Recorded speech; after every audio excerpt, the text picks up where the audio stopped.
baik, manja, lugu, polos. Setahu saya dia, kebayang mas saya dia pasti bahasa Sundanya ogo lah, manja lah gitu kan, pasti manja.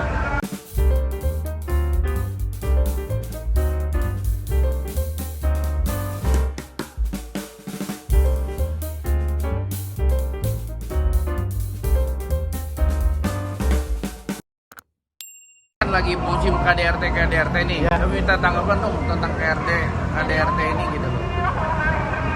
Pantas gak sih laki-laki? Sebetulnya kalau saya secara pribadi, alhamdulillah saya udah berumah tangga lama, saya nggak pernah melakukan itu. Emosi baik istri maupun suami pasti ada, nggak mungkin enggak. Tapi penyelesaian masalah itu tergantung daripada kedewasaan dari masing-masing istri maupun suami. Jadi kalau misalnya sampai ada yang melakukan KDRT, ya berarti tingkat kedewasaannya sangat rendah dan memang harus banyak apa ya? Ya banyak belajar lagi, banyak bertanya kepada yang orang tua. Intinya semua harus punya guru lah. Yakin kalau semua punya guru, para suami pasti akan tahu dan sadar bahwa KDRT itu bukan solusi yang baik. Makanya tadi saya bilang, kalau mau terhindar dari KDRT, main-main di rumah makan. Jadi KDRM, kekerasan dalam rumah makan. Tapi kalau ngeliat Rizky Bilar dan Lesti ini Sangat disayangkan, makanya ya saya nggak tahu. Makanya gini lah, saya sih nawaitu pernikahan yang paling utama. Ketika niatnya itu karena Allah, karena Tuhan, karena cinta itu kan dari Tuhan, pasti tidak akan terjadi KDRT. Tapi kalau niatnya karena ada hal yang lain, bisa jadi buruk. Saya tidak menuduh Lesti ataupun Bilar yang begitu. Tapi kenyataannya kalau hal-hal semacam ini, ketika niat menikah itu karena sesuatu, bukan karena Tuhan, pasti akan ada sesuatu juga yang menguji mereka. tapi kenal Lesti? Lesti saya kenal, Bilar belum pernah ketemu. Kalau Gimana Lesti, lihat sosok Lesti? Seperti apa? Lesti orangnya baik, manja, lugu, polos. Setahu saya dia, kebayang mas saya dia pasti bahasa Sundanya ogo lah, manja lah gitu kan, pasti manja. Ya selebihnya saya nggak begitu tahu ya. Bilar saya belum pernah ketemu sama sekali, nggak kenal. Kalau Lesti udah sering Kalau ketemu Lesti ya? dulu memang sering, waktu saya masih sempat jadi juri tamu di Indonesia, masih ketemu, kita bikin konten bareng pernah juga dulu. Dan anaknya asik kok, anaknya baik, anaknya ramah, santun, hormat sama yang lebih tua. Ya Sunda pisan lah, orang Sunda sih. Kalau ada yang bilang katanya Lesti kasar, ada berantem kasar, kayaknya nggak mungkin deh seorang Lesti begitu. Tipikalnya bukan begitu, karena saya tahu enggak lah, orang Sunda mana berani kayak begitu. Nyangka nggak sih ada kejadian ini? Nyangka sih atau ngarep sama sekali nggak, sama sekali, tapi kekhawatiran ada. Kenapa khawatir? Dari sikap-sikap di media yang saya lihat kok agak lain ya, agak khawatir juga sih gitu.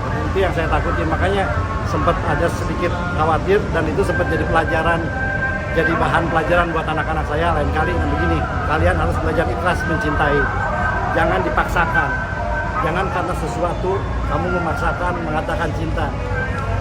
Cinta itu nggak bisa diciptakan oleh manusia, kan Tuhan yang menciptakan. Jadi sempat dulu tuh saya bilang, Papa malah takut nih kayak begini. Jadi mendingan kita bebasin hati kita, siapa yang kita cintai, tapi harus benar-benar jujur, jangan sampai acting. Karena apa? Pernikahan itu bukan mainan. Tapi setuju juga nggak sih Kang pelaku KDRT ini diboikot dari stasiun TV? Sangat setuju kalau KDRT diboikot di stasiun TV, di radio, di mana-mana. Sangat setuju, karena begini, perempuan itu kasihan. Kalau di Arab itu atau di Mekah kalau nikah itu kan maharnya banyak. Di kita maharnya cuma apa? Mas kawin, seperangkat alat sholat, memas ala kadarnya. Sehari dua hari dicerai bisa. Terus istri mau ngapain? Kalau istrinya kayak Lesti bisa nyanyi. Ya kalau istrinya nggak bisa apa-apa, udah jadi janda miskin. Ya kan? Udah ditamparin jadi janda miskin dan kasihan. Nah makanya kalau saya angkat jempol buat KPI dan yang lain ketika ini dikaitkan. Contoh saya ketika masih jadi pejabat dulu ada semacam kebijakan, kalau cerai wajib menanam pohon sekian untuk bukan apa-apa, untuk memberikan hukuman tambahan untuk para orang-orang yang melakukan hal yang buruk. Bagus sih kalau menurut saya. Bahkan kalau perlu hal yang lainnya juga dijadikan dikaitkan juga supaya meminimalisir, karena walaupun dikasih hukuman berapa aja pasti KDRT sih selalu ada. Tapi banyak juga nih kontranya, para fans tidak mendukung dengan adanya boykot karena terlalu berlebihan Kang. Mungkin ada pesan bijak juga nggak sih Kang buat fans yang seharusnya yang dikatakan Ya. sampai sebegitunya mengungkap. Ya artinya itu, makanya gini, KDRT, terus perceraian yang karena perselingkuhan dan yang lain-lain itu kan hal-hal yang pasti ditakuti terutama untuk kaum perempuan lah. Laki-laki mah enak, ya kan, kawin cerai udah gampang nih, nyari lagi, kan perempuan kasihan. Nah sebenarnya peraturan-peraturan tambahan atau hukum seperti ini diperlukan untuk perlindungan kaum perempuan terutama. Kasihanlah mereka. Kita ini sebetulnya jujur aja, saya sebagai warga negara Indonesia sedih melihatnya walaupun saya laki-laki ya. Ya sebenarnya keberpihakan pada perempuan masih kurang.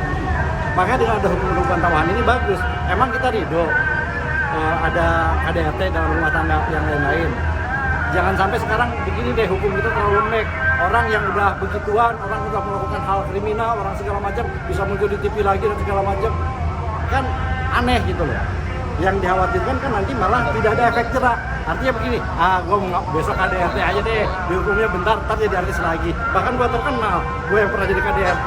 Itu yang dikhawatirkan, itu yang dihindari. Artinya jangan sampai KDRT atau tindakan kriminal menjadi dihalalkan karena tidak ada rasa takut, tidak ada rasa jerak. Paling dihukum bentar ya, setahun 2 tahun keluar penjara, udah jadi artis lagi, besok KDRT lagi. Mau sampai kapan? Gitu loh. Oke.